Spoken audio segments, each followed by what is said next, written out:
Hi everyone, it's Delphine from the Art Journal of Ambassador team. With the new year approaching, now's the perfect time to start reflecting, get creative, and organized. And a bullet journal is the perfect way to achieve those goals.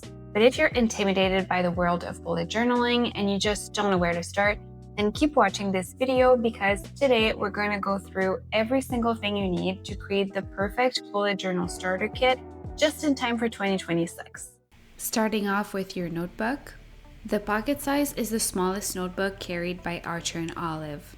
I personally enjoy it more almost as a brain dump notebook to carry in my purse or my work bag than as a typical bullet journal, but if it suits you, go for it. For reference, this is the pocket size compared to a traveler's notebook, compared to a B6, and compared to an A5.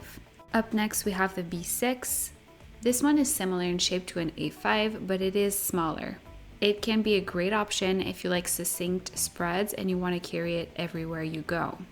The Traveler's Notebook is actually my discovery of the year. It is significantly narrower than an A5, but that's what I love about it. It allows you to play with the dimensions of your layouts. For example, you could easily make 2-page spreads. An A5 is without a doubt the most popular size for bullet journaling.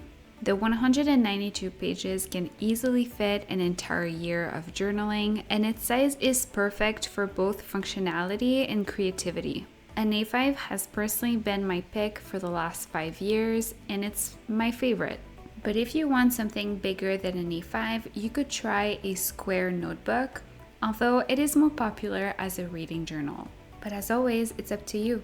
And finally, if you like the proportions of an A5 but you'd like something bigger, you should look into a B5. You'll have plenty of space to create bigger spreads. No matter the notebook size you choose, don't forget to use my affiliate code Delphine10 for 10% off your Archer and Olive order. And let me know your favorite in the comments. The second essential for a bullet journal starter kit are a pencil, an eraser, and a ruler.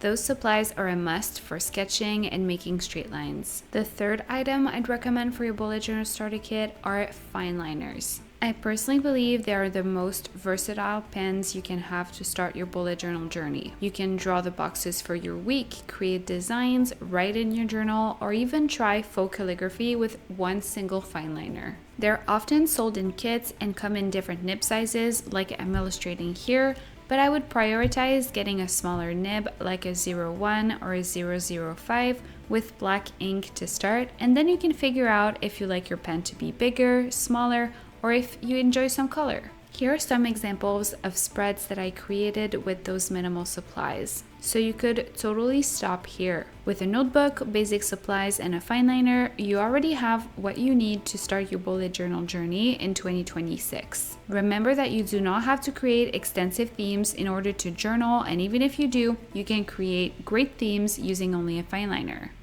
But if you want a little bit more supplies in your bullet journal starter kit, then I'd recommend brush pens. The Archer and Olive Calligraph pens have a broader and a smaller brush, which makes them super versatile. They usually come in a kit of 10 pens, and the color selections are always super pretty. They're great to add some color to your spreads for doodling, lettering, headers, or highlighting. I created so many themes using fine liners and brush pens, and they're the type of supplies that you can accumulate over the years. You don't have to start right away with a huge collection. Anyways, filming this video was so fun because I got to look back on so many different themes that I created over the years. I loved flipping through my older notebooks and seeing my style evolution and what I enjoyed creating. Finally, if you think you'd enjoy creating collages in your journal, you're gonna need different supplies like pieces of paper, stickers, and washi tape. I'm not gonna lie, these are some of my favorite themes to create. I just love layering different supplies and creating something cohesive.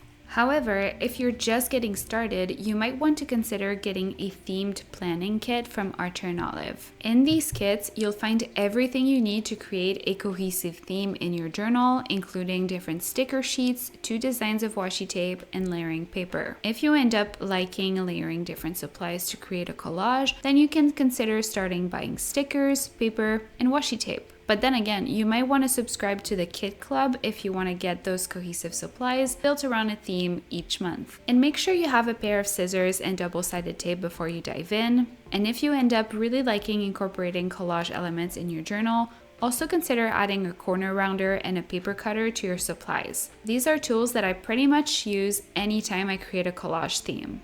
I hope this video was helpful. Don't forget to look up the blog that I wrote on Archer & Olive's website and leave a comment in this video to tell us what's in your bullet journal starter kit. See you in the next one. Bye.